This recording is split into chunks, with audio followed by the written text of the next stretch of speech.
Hello language learners, this is Mahesh. You're watching Mahesh Sparking YouTube channel. ఈ రోజు ఈ వీడియోలో అసలు మీకు ఇంగ్లీష్ ఎంత వచ్చు అనే టెస్ట్ మీరే చేసుకోవచ్చు. ఎందుకంటే ఇక్కడ నేను కొన్ని సెంటెన్సెస్ అనేవి ఇక్కడ రాసి పెట్టున్నాను అండ్ వాటిల్లో ఉన్న మిస్టేక్స్ గనక మీరు ఫైండ్ అవుట్ చేయగలిగితే మీ ఇంగ్లీష్ లెవెల్ అనేది మీకే అర్థమైపోద్ది. సో అన్నింట్లో ఉన్న మిస్టేక్స్ ఫైండ్ అవుట్ చేసి కరెక్ట్ ఆన్సర్ మీకు గనక ముందే తెలుసుంటే కామెంట్లో చెప్పండి. మీ ఇంగ్లీష్ లెవెల్ని మీరు టెస్ట్ చేసుకోండి. వీటన్నింటిలో ఒక 60% మీరు చేయగలిగిన ఇంగ్లీష్లో మీరు ది బెస్ట్ ఉన్నారు అని మీరు అనుకోండి, తప్పేం లేదు. చూడండి, ఫస్ట్ సెంటెన్స్ చూద్దాం. The dogs runs fast. So this is the first sentence అనమాట. ఈ సెంటెన్స్లో ఎక్కడ మిస్టేక్ ఉందో పాస్ చేసేసి కామెంట్లో చెప్పడానికి ట్రై చేయండి. అన్నింటికి కూడా అలాగే చేయండి, ఓకేనా? చూడండి, the dogs runs fast. So dogs అనేది ప్లూరల్ నౌన్, రన్స్ అనేది సింగులర్ వెర్బ్. అర్థమవుతుందా? సో ప్లూరల్ నౌన్కి సింగులర్ వెర్బ్ రాయడం అనేది తప్పు అవుతుంది కదా. సో ప్లూరల్ నౌన్ కాబట్టి ఇక్కడ కూడా మనం ప్లూరల్ వెర్బ్ రాయాలన్నమాట. అంటే ద డాగ్స్ రన్ ఫాస్ట్ అనేది కరెక్ట్ అవుతుంది. లేదా ఇక్కడ రన్సే మనం ఉంచితే ఇక్కడ ఈఎస్ని జరిపేయాలి. The dog runs fast. అర్థమైందా? ఇది కరెక్టే రాసుంటారు కదా, తప్పలేదు. అయితే మీరు బాగానే చదువుతున్నారు, ఇంగ్లీష్ మీకు బాగానే వచ్చు. సెకండ్ వన్ చూడండి, కొంచెం ట్రిక్కీగా ఉంటుంది, బట్ అర్థం చేసుకోండి.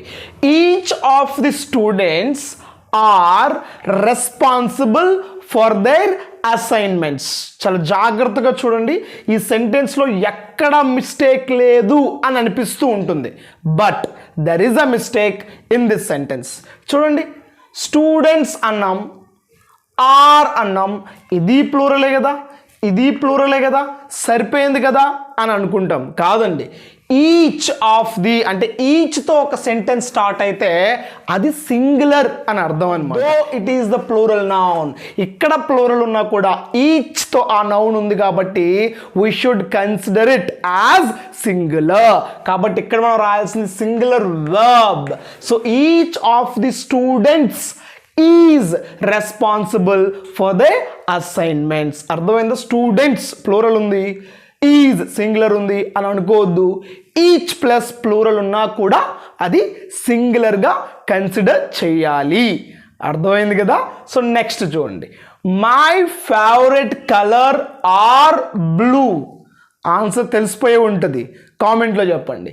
My favourite colour are blue. Are కాదు, ఈజ్. సో సింగులర్ కదా కలర్ అనేది, కాబట్టి ఈజ్ బ్లూ అనమాట. My favourite colour is blue. ఈజీగానే వచ్చేసి ఉంటుంది. The cats likes to sleep in the sun. The cats likes to sleep in the sun. చూడండి, sun చూడండి, ఫోర్త్ ఎగ్జాంపుల్ కూడా సేమ్ ఫస్ట్ ఎగ్జాంపుల్ లాగానే. ఇక్కడ ప్లూరల్ ఉంది, ఇక్కడ సింగులర్ వెర్బ్ అయిన లైక్స్ ఉంది. కాబట్టి ఇది ప్లూరల్ కాబట్టి ప్లూరల్ వర్బ్ ఉండాలి కదా. సో ఎస్ తీసేస్తే సరిపోతుంది.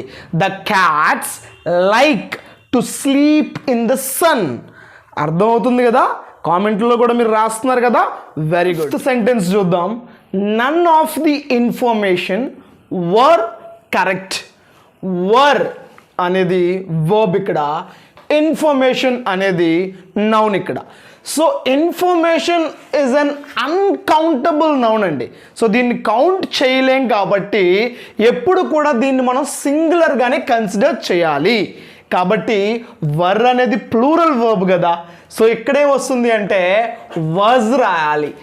నన్ of the information was correct. ఓకేనా? ఆన్సర్ తెలిసిందా? నెక్స్ట్ చూడండి, ఎవ్రీ వన్ ఆర్ హియర్. ప్రతి ఒక్కరూ ఇక్కడే ఉన్నారు. సో ప్రతి ఒక్కరూ అనగానే ప్లూరల్ అనుకుంటూ ఉంటారు కదా.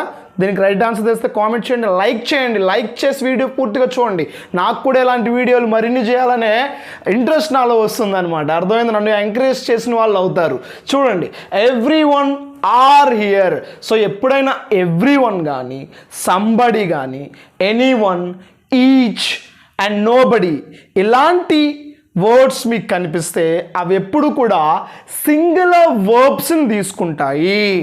అర్థమైందా? సో ఇది plural verb. So we should use a singular verb is. Everyone is here. మీకు విషయం తెలుసా, 90% of the students and even teachers make this mistake. ఇది మాత్రం చేస్తూ ఉంటారు అందరూ. ఎవ్రీ వన్ ఆర్ ప్రెజెంట్ అనేస్తూ ఉంటారు, ఎవ్రీ వన్ ఆర్ హియర్ అనేస్తూ ఉంటారు. So every one is correct అండి. మీరు ఫస్ట్ టైం మన ఛానల్ చూస్తూ ఉంటే సబ్స్క్రైబ్ చేసేసుకోండి. అండ్ ఇంకోటి 6 సెంటెన్సెస్ చెప్పాం కదా, దీంట్లో మీరు ఎన్ని కరెక్ట్గా రాశారు అని నాకు కామెంట్లో చెప్పండి. సో దాట్ నాకు కూడా తెలుస్తుంది మీ ఇంగ్లీష్ లెవెల్ ఏంటో. Thank you for watching.